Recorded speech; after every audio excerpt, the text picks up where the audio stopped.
Punjabi radio USA ਸੁਣ ਰਹੇ ਸਾਰੇ ਸਰੋਤਿਆਂ ਨੂੰ ਬਲਵਿੰਦਰ ਕੌਰ ਵੱਲੋਂ ਪਿਆਰ ਭਰੀ ਸਤਿ ਸ਼੍ਰੀ ਅਕਾਲ। ਸਰੋਤਿਓ, ਪ੍ਰੋਗਰਾਮ ਖਬਰ ਤੇ ਨਜ਼ਰ ਪ੍ਰੋਗਰਾਮ ਦੇ ਵਿੱਚ ਸਾਡੇ ਨਾਲ ਹੋਣਗੇ ਬਲਤੇਜ ਬਾਨੂ ਜੀ, ਦੱਸਣਗੇ ਭਾਰਤ ਵਿੱਚ ਪੰਜਾਬ ਦੇ ਵਿੱਚ ਕੀ ਕੁਛ ਵਾਪਰਿਆ। ਖਬਰਾਂ ਤੇ ਝਾਤ ਮਾਰਾਂਗੇ।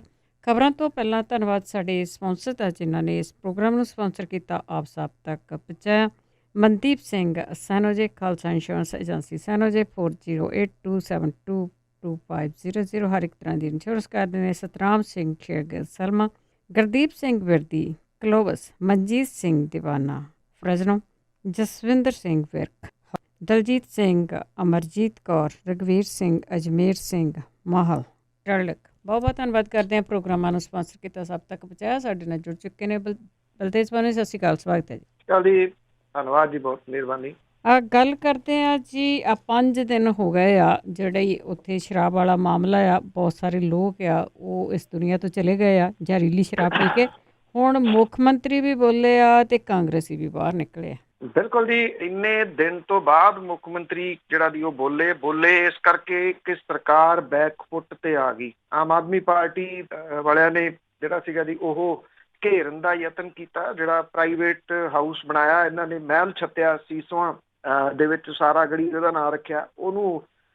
ਹਾਲਾਂਕਿ ਪੁਲਿਸ ਨੇ ਉਹਨਾਂ ਨੂੰ ਡੱਕ ਲਿਆ ਬੁੱਲਾਂਪੁਰ ਗਰੀਬਦਾਸ ਦੇ ਕੋਲੇ, ਪਰ ਇੱਦਾਂ ਸੀਗਾ ਉੱਥੇ ਝੜਪਾਂ ਹੋਈਆਂ ਔਰ ਸੋਸ਼ਲ ਮੀਡੀਆ ਦੇ ਉੱਤੇ ਇੰਨਾ ਰੌਲਾ ਜਿਹੜਾ ਦੀ ਉਹ ਪੈ ਰਿਹਾ ਇਸ ਮਸਲੇ ਦੇ ਉੱਤੇ ਕਿ ਮੁੱਖ ਮੰਤਰੀ ਸਾਹਿਬ ਬਾਹਰ ਹੀ ਨਹੀਂ ਨਿਕਲਦੇ। ਕਿੰਨੇ ਮਹੀਨਿਆਂ ਤੋਂ ਬਾਹਰ ਤਾਂ ਅਜੇ ਵੀ ਨਹੀਂ ਨਿਕਲੇ, ਉਹ ਅੰਦਰੋਂ ਹੀ ਉਹਨਾਂ ਨੇ ਫਿਰ ਵੀਡੀਓ ਜਿਹੜੀ ਆ ਉਹ ਪਾਈ ਆ ਔਰ ਵੀਡੀਓ ਪਾ ਕੇ ਉਹਨਾਂ ਨੇ ਇਹ ਗੱਲ ਕਹੀ ਕਿ ਜਿਹੜੀ ਇਹ ਜ਼ਹਿਰੀਲੀ ਸ਼ਰਾਬ ਹੈ ਇਹਦੇ ਨਾਲ ਮੌਤਾਂ ਨਹੀਂ ਬਲਕਿ ਇਹ ਕਤਲ ਹੋਏ ਆ। ਇਹ ਵੀ ਕਿਹਾ ਕਿ 2 ਦਿਨਾਂ ਦੇ ਵਿੱਚ ਅਸੀਂ ਸਾਰਾ ਮਾਫੀਆ ਜਿਹੜਾ ਫੜਨ ਦੇ ਹੁਕਮ ਕੀਤੇ ਗਏ ਕਿ 2 ਦਿਨਾਂ ਦੇ ਵਿੱਚ ਸਾਰਾ ਮਾਫੀਆ ਫੜ ਲਓ।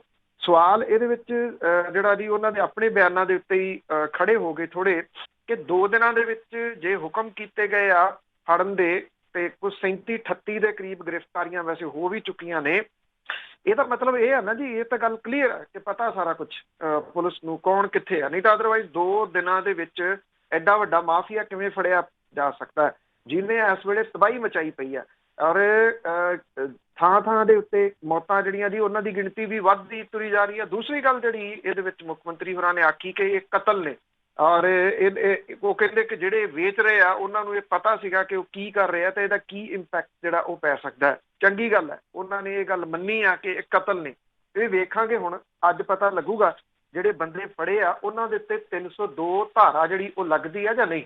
ਜੇ ਤਾਂ ਉਹਦੇ ਉੱਤੇ 302 ਲੱਗਦੀ ਹੈ ਤਾਂ ਮੁੱਖ ਮੰਤਰੀ ਹੋਰਾਂ ਦੀ ਕਹੀ ਹੋਈ ਗੱਲ ਜਿਹੜੀ ਸਹੀ ਹੋਊਗੀ। ਜੇ ਉਹਨਾਂ ਦੇ ਉੱਤੇ 302 ਨਹੀਂ ਲੱਗਦੀ, ਦੂਜੀਆਂ ਮਾੜੀਆਂ ਮੋਟੀਆਂ ਧਾਰਾਵਾਂ ਦੇ ਤਹਿਤ ਮਾਮਲੇ ਦਰਜ ਕਰਕੇ ਉਹਨਾਂ ਦੀ ਜ਼ਮਾਨਤਾਂ ਦੇ ਰਾਹ ਖੁੱਲ੍ਹੇ ਰੱਖੇ ਜਾਂਦੇ ਆ ਤੇ ਫਿਰ ਮੁੱਖ ਮੰਤਰੀ ਹੋਰਾਂ ਦੇ ਇਹ ਕਹਿਣ ਦਾ ਕੋਈ ਆਈਡੀਆ ਜਿਹੜਾ ਉਹ ਨਹੀਂ ਗਾ ਜੋ ਕਿ ਉਹ ਕਹਿ ਰਹੇ ਆ। ਉਧਰ 5 ਦਿਨਾਂ ਤੋਂ ਬਾਅਦ ਮੁੱਛਲ ਪਿੰਡ ਦੇ ਵਿੱਚ ਪਹੁੰਚੇ ਓਪੀ ਸੋਨੀ ਹੁਰੀ, ਜਿਹੜੇ ਜਸਪੀਰ ਡਿੰਪਾ ਮੈਂਬਰ ਪਾਰਲੀਮੈਂਟ ਨੇ ਤੇ ਅੰਮ੍ਰਿਤਸਰ ਤੋਂ ਮੈਂਬਰ ਪਾਰਲੀਮੈਂਟ ਜਿਹੜੇ ਦੀ ਉਹ ਪਹੁੰਚੇ।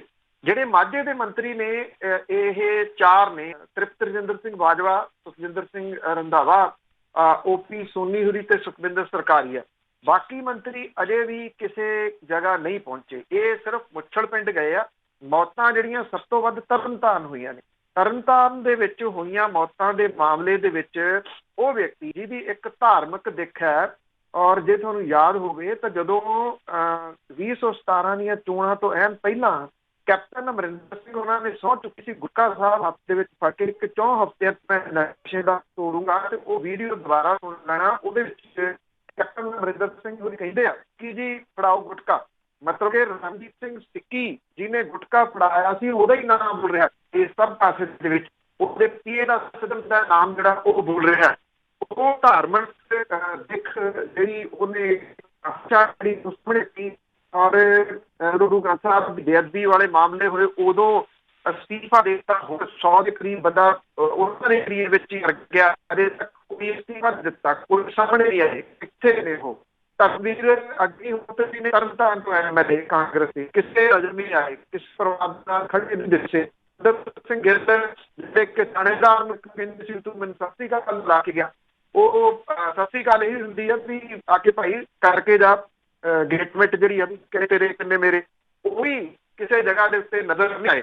ਇਹ ਮੁਸ਼ਕਲ ਦੇ ਵਿੱਚ ਜਿਹੜੇ ਦੀ ਓਪੀ ਸੋਨੀ ਤੇ ਜਿਹੜੇ ਉੱਥੋਂ ਮੈਂਬਰ ਪਾਰਲੀਮੈਂਟ ਨੇ ਡੇਪਾ ਤੇ ਅੰਮ੍ਰਿਤਸਰ ਦੇ ਮੈਂਬਰ ਪਾਰਲੀਮੈਂਟ ਉਹ ਜ਼ਰੂਰ ਗਏ ਆ ਜੀ ਇੱਕੋ ਜਗ੍ਹਾ ਤੇ। ਬਾਕੀ ਜਗ੍ਹਾ ਦੇ ਅਜੇ ਕਾਂਗਰਸ ਨਹੀਂ ਪਹੁੰਚੇ। ਸ਼ਾਇਦ ਕਿਤੇ ਜਿਹੜਾ ਲੋਕ ਰੋਹ ਹੈ ਉਹ ਦੇਖੋ ਡਰ ਲੱਗਦਾ ਕਿ ਲੋਕ ਜਿਹੜੇ ਨੇ ਉਹ ਗੱਲ ਨਾ ਪੈਣ। ਜੀ ਲੋਕਾਂ ਨੂੰ ਵੈਸੇ ਕਰਨਾ ਚਾਹੀਦਾ ਪਰ ਲੋਕ ਕਰਦੇ ਬੜੇ ਘੱਟ ਆ। ਤੇ ਅੱਗੇ ਗੱਲ ਕਰਦੇ ਆ ਕਾਂਗਰਸ ਦਾ ਜਿਹੜਾ ਅੰਦਰੂਨੀ ਕਾਟੋ ਕਲੇਸ਼ ਹੈਗਾ ਆ ਉਹ ਵੀ ਸਿਖਰਾਂ ਤੇ ਆ ਅੰਦਰੇ ਖਾਤੇ ਸ਼ਰਾਬ ਵਾਲੇ ਮਾਮਲੇ 'ਚ।